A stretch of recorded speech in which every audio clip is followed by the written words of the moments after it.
दिल्ली विधानसभा अध्यक्ष विजेंद्र गुप्ता ने संविधान निर्माता डॉक्टर भीमराव अम्बेडकर की जयंती के अवसर पर उन्हें श्रद्धांजलि अर्पित की। दिल्ली विधानसभा परिसर में आयोजित कार्यक्रम में बाबा साहब की प्रतिमा पर पुष्प अर्पित कर उन्हें याद किया गया।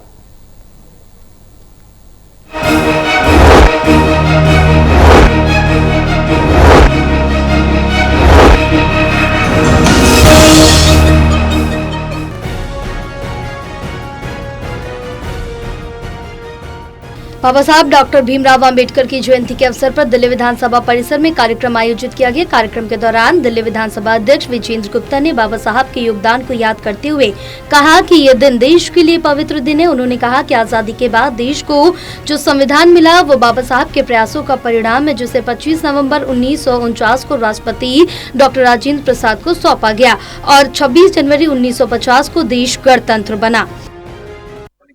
संविधान निर्माता बाबा साहब भीमराव अम्बेडकर जी की 136वीं जयंती पर सभी देशवासियों को, दिल्ली वासियों को दिल्ली विधानसभा की ओर से बहुत बहुत शुभकामनाएं और बधाई।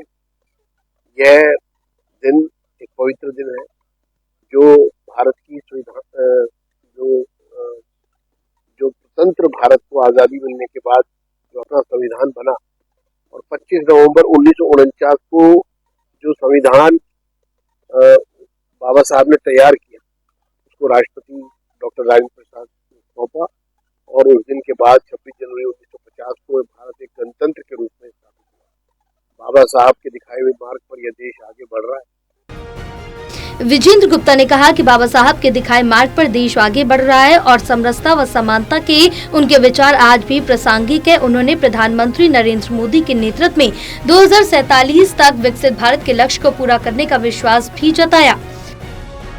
समरसता और समता का रस जो उनके द्वारा देश को दिया गया उसका सभी ने उसको आत्मसात किया है और मैं कहूँगा कि 2047 विकसित भारत का जो सपना देशवासियों ने देखा है प्रधानमंत्री श्री नरेंद्र मोदी जी के नेतृत्व में वो निश्चित पूरा होगा।